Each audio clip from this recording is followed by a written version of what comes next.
Tekan tombol subscribe dan tekan tombol lonceng untuk mendapatkan notifikasi video terbaru dari kami. Selamat mengikuti.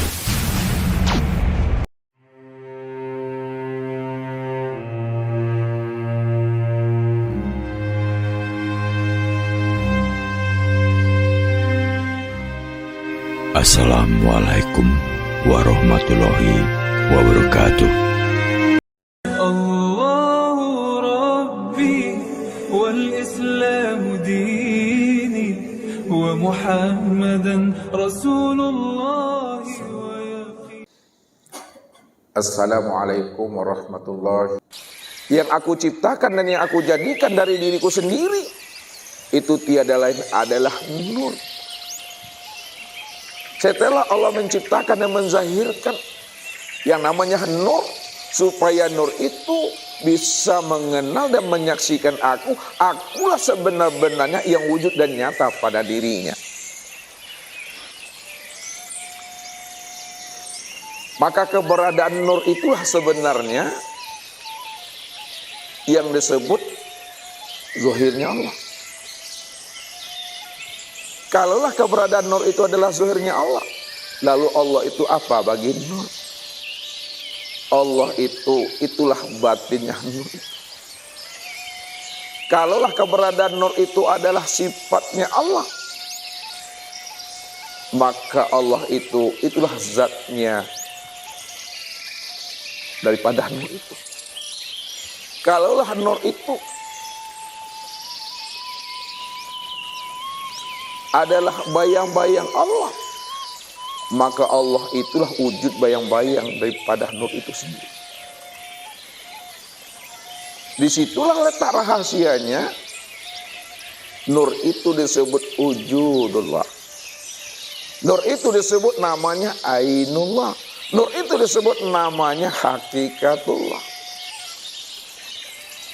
Wujud Allah, nyatanya Allah, sebenar-benarnya Allah. Kenapa yang memandang dengan yang dipandang hakikatnya satu? Karena dia yang wujud, dia cuma yang ada semata-mata.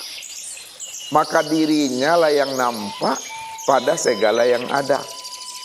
Karena segala yang ada itulah cermin untuk memandang akan dirinya di luar daripada dirinya. Itulah bahasa yang bisa menghantarkan kita untuk sampai kepada pemahaman bahwa dia adalah tunggal dan esa. Apa bedanya dengan kita Bapak Ibu? Ketika kita sendirian berdiri di depan cermin, maka yang nampak itu tentu tiada lain adalah diri kita di dalam cermin. Maka yang di luar cermin dengan di dalam cermin itu bentuk dan rupanya itu sama. Cermin itulah tempat memandang akan diri ini di luar diri. Sekarang mana yang dikatakan cermin, tempat memandang dan melihat Allah di luar dirinya? Itu adalah nur. Maka dalam bahasa thariqat, dalam bahasa tasawuf, nur itu disebut namanya mir'atillah. Nur itu disebut cermin Allah untuk memandang akan wujud nyatanya akan diri Allah. Kalaulah nur itu adalah cermin Allah, tempat memandang akan nyatanya wujud Allah, maka Allah katakan, ini wajhatu wajhiyya. Aku hadapkan wajahku kepada wajahnya. Artinya apa? Nur itulah yang dikata wajahnya Allah. tempat memandang akan wajah dan rupa Allah itu sendiri. Jadi bagi orang yang sudah paham, memandang wajah Allah itu memandang wajah sendiri. Wajah sendiri inilah rupa nyatanya wajah Allah itu. Siapa sebenarnya wajah sendiri? Inilah yang turunkan bahasa dalam bahasa hakikat. Inilah yang disebut namanya nur itu. Kalau ini adalah nur, maka nur inilah cermin untuk memandang wajahnya Allah itu.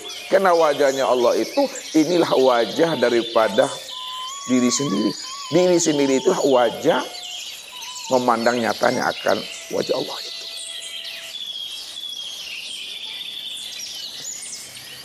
Maka yang memandang dengan yang dipandang sama bentuk dan rupanya. Tidak berbeda Bapak Ibu. Disitulah dirahasiakan. Khalaqtuka li ajli itu. Aku jadikan engkau, aku ciptakan engkau. Untuk memandang akan rupa wajahku sendiri. Sebenarnya engkau itu adalah cermin aku. Akulah yang mencermin itu, kata Allah.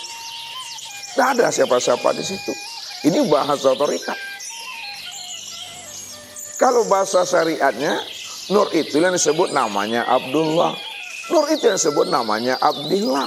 Nur itu yang disebut namanya sesuatu. Nur itu yang disebut namanya alam. Nur itu yang disebut namanya makhluk. Bahasa kiasnya, yang menjadikan alam itu yang jadi alam, yang menjadikan makhluk yang jadi makhluk, yang menjadikan nur itu yang nur. Maka Allah mengatakan dirinya nur. Allah nurus samawati wal ard. Allah itu nur.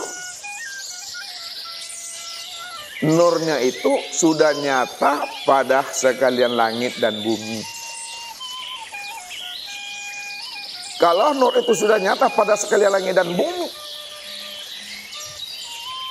itu artinya Bapak Ibu tak perlu payah-payah mencari nur itu. Tak perlu payah-payah melihat nur itu. Karena sekalian alam itu adalah nyatanya nur. Kalaulah sekalian alam ini nyatanya nur, maka bahasa syariatnya disebut namanya makhluk Allah, ciptaan Allah. Kesempurnaan nyatanya Nur Muhammad yang sudah nyata pada alam yang disebut namanya makhluk, maka sempurnalah pada diri insan, maka disebutlah dia hamba Allah. Akan tetapi dinaikkan pahamnya ke atas, makhluk Allah, ciptaan Allah, hamba Allah, abdillah, itu adalah cermin diriku. Maknanya yang cermin itu aku, kata Allah. Aku yang sebagai cermin, tentu aku yang nampak di dalam cermin itu. Makanya melihat aku, ya pada aku. Tak mungkin melihat aku itu dua diri aku. Aku melihat diriku sendiri. Ketika aku melihat diriku sendiri, ketika melihat itu yang disebut namanya cermin itu sebenarnya. Maka jangan Bapak Ibu tertipu dengan bahasa sebenarnya. Supaya kita tidak tertipu dengan bahasa, maka ulama kasab selalu memberikan pedoman untuk menghantarkan paham kepada kita dari apa yang kita maksud dan kita tuju dari apa yang kita cari selama ini. Apa kata beliau? Mahya ruju baina syafatain ilal isyarati wal iktibar.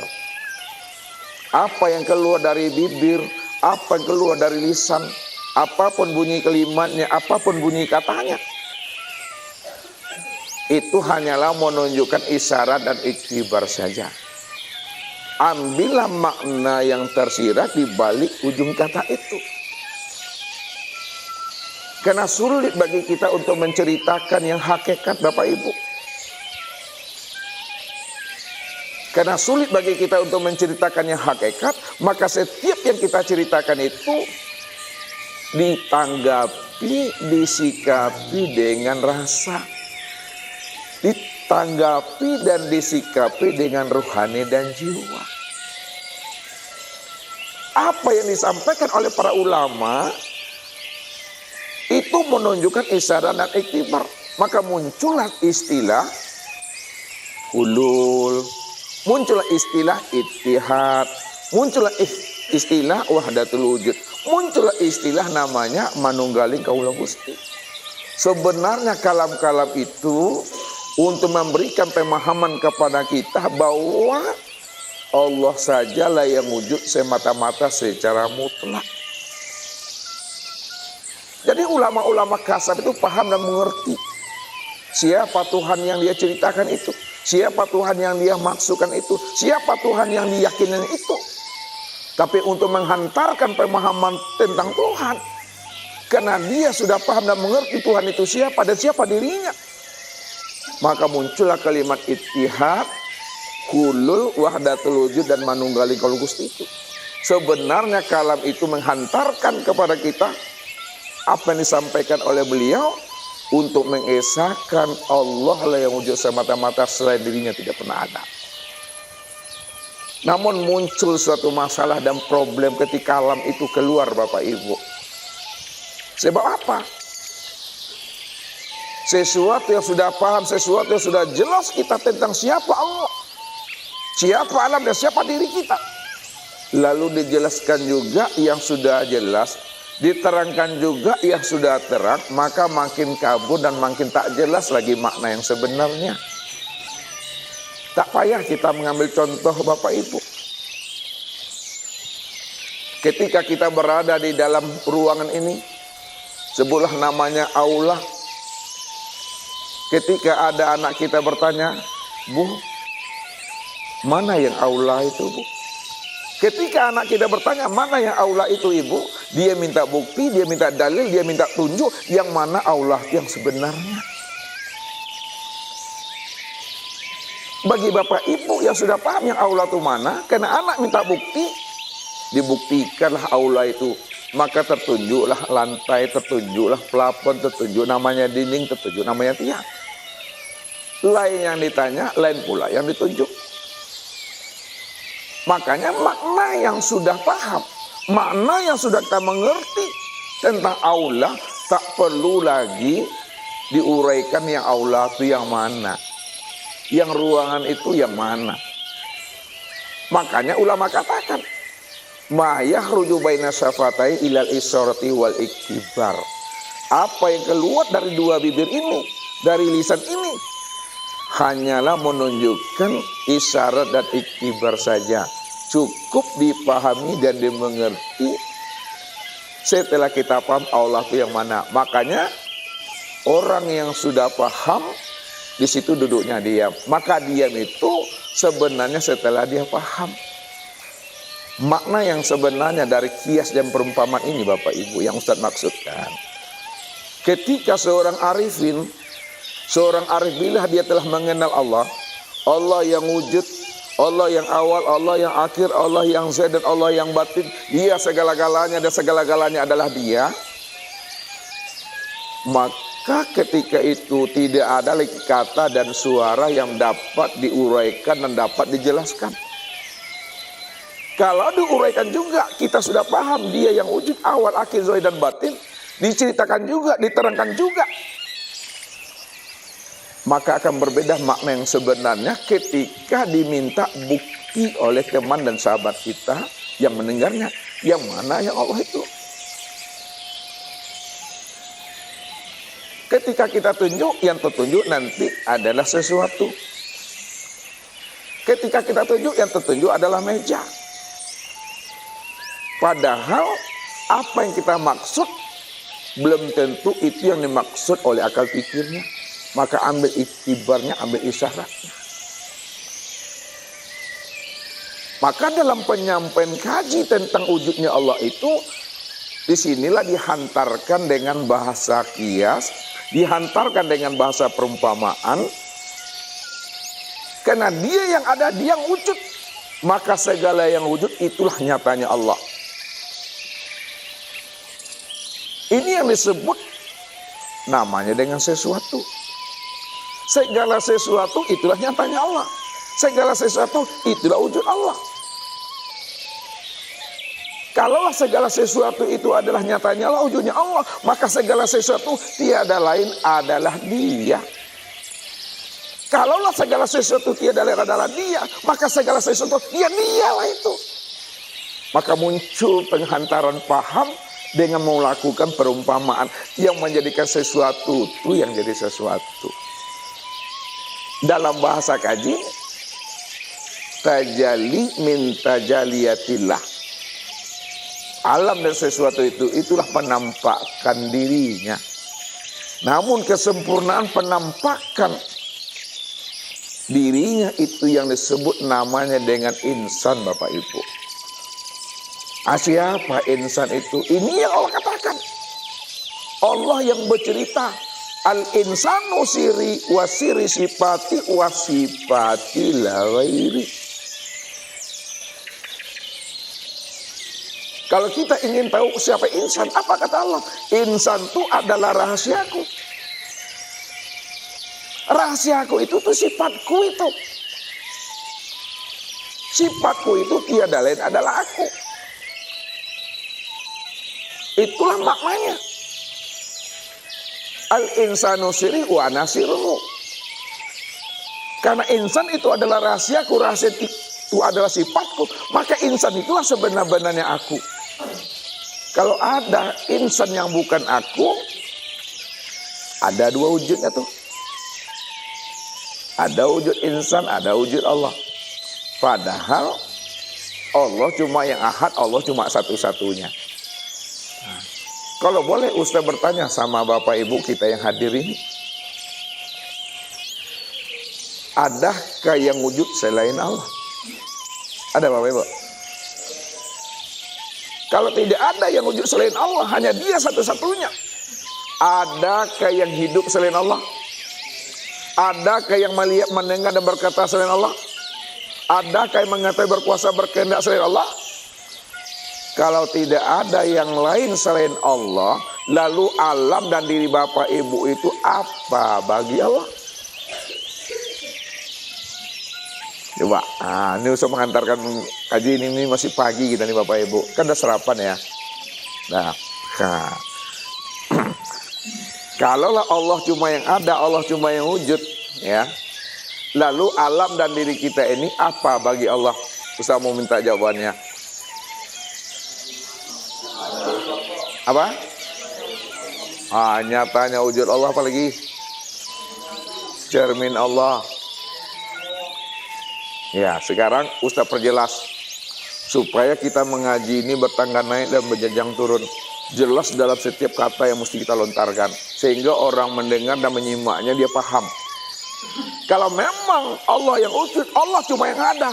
Alam dan diri kita ini apa bagi Allah secara bahasa hakikatnya? Wujudullah, apa lagi? Ainullah, apa lagi? Hakikatullah, itu bahasa hakikat. Wujud Allah, nyatanya Allah, sebenar-benarnya Allah. Alam dan diri kita ini secara bahasa tarikat apa namanya? Cermin Allah. Apa makna cermin Allah itu? Untuk melihat akan nyatanya diri Allah. Alam dan diri Bapak Ibu ini bahasa syariatnya apa? Hamba Allah, apa lagi?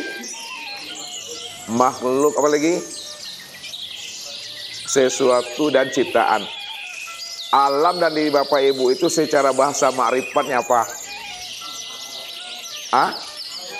Allah. Itulah maksudnya man arafallah fahuwallah, man arafallah kala lisanahu.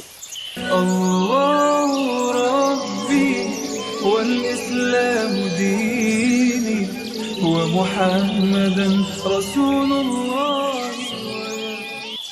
Yang aku ciptakan dan yang aku jadikan dari diriku sendiri